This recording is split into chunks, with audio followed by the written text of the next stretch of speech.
வணக்கம், welcome to my channel. இன்றைக்கி நாம் குஜராத் ஃபேமஸ் தேப்லா தான் எப்படி செய்கிறதுன்னு பார்க்க போகிறோம். நான் மல்டிகிரெயின் ஆட்டா யூஸ் பண்ணியிருக்கேன். அது கொஞ்சம் டிஃப்ரெண்ட்டாக இருக்கும்.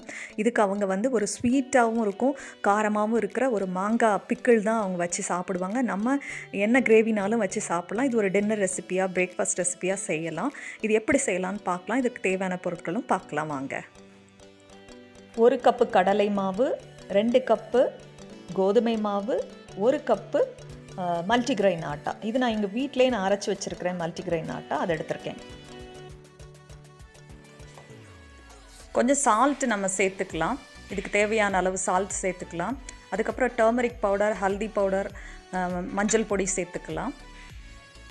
அதுக்கப்புறம் சில்லி பவுடர், மிர்ச்சி பவுடர், மிளகாய் பொடி 1 டீஸ்பூன். உங்களுக்கு காரத்துக்கு ஏற்ற மாதிரி சேர்த்துக்கோங்க. நான் கூட கொஞ்சம் சேர்க்குறேன். அதுக்கப்புறமா கொரியாண்டர் பவுடர், மல்லி பவுடர், தனியா பவுடர்னு சொல்கிறத சேர்த்துக்கலாம். அதுவும் 1 டீஸ்பூன் ஈக்குவல் அமௌண்ட் போட்டுக்கோங்க. இதுக்கப்புறமா ஜீரா பவுடர், cuminseed பவுடர், ஜீரக பொடி இது ஒரு 1/2 டீஸ்பூன் சேர்த்துக்கலாம்.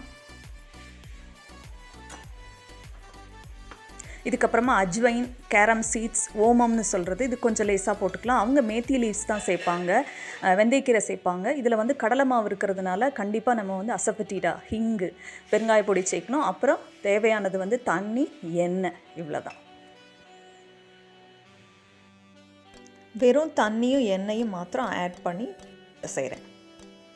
இந்த மாதிரி ஆட்டாவை நல்லா பிசைஞ்சிட்டு ஒரு 1/2 hour தனியாக வச்சுருங்க. சப்பாத்தி உருட்டுறது உங்களுக்கு தெரிஞ்சிருக்கும். கொஞ்சமாக மாவு போட்டு இந்த மாதிரி உருட்டி எடுத்துக்கோங்க. மெல்லிசாக உருட்டணும் பார்த்துக்கோங்க. தோசைக்கல்லில் எண்ணெய் விடாமல் முதல்ல சப்பாத்தியை போட்டுருங்க. ஒரு பக்கம் வெந்த பிறகு அதுக்கப்புறம் அது மேலே எண்ணெயை தடவுங்க அல்லது கீ தடவிக்கோங்க. சுற்றியும் நல்லா எண்ணெய் விடுங்க. இதுக்கு நிறைய எண்ணெய் விடணும். அவங்க இந்த மாவு சேர்க்கும்போது வெந்தயக்கீரை சேர்ப்பாங்க. நம்ம மின்ட் லீவ்ஸ் பிடிக்கும்னா, உங்களுக்கு புதினா பிடிக்கும்னா, தனியா பிடிக்கும்னா, கொரியாண்டர் லீவ்ஸ் பிடிக்கும்னா, எந்த கீரை வேணாலும் சேர்த்து நம்ம செய்யலாம். நல்லாயிருக்கும் இது. இதுக்கு நாம் மல்டிகிரெயின் மசாலா சப்பாத்தின்னு சொல்லலாம். இது குஜராத்தில் தேப்லான்னு சொல்லுவாங்க. இதுக்கு நிறைய எண்ணெய் ஊற்றி மாவில் பிசையணும். செய்யும் போதும் நிறைய எண்ணெய் விடணும். அவங்க கீ விடுவாங்க. இது கூட சேர்த்து அவங்க தயிர் வச்சு சாப்பிடுவாங்க. இன்னொரு ஆம் அச்சார்னு சொல்லுவாங்க, ஆம்கா அச்சார்னு சொல்லி, மேங்கோவோட பிக்கிள் ஒன்று, அதுதான் வச்சு இது சாப்பிடுவாங்க. செய்து பாருங்கள். செய்து பார்த்துட்டு எனக்கு சொல்லுங்கள். தேங்க்யூ ஃபார் வாட்சிங். Have a nice day.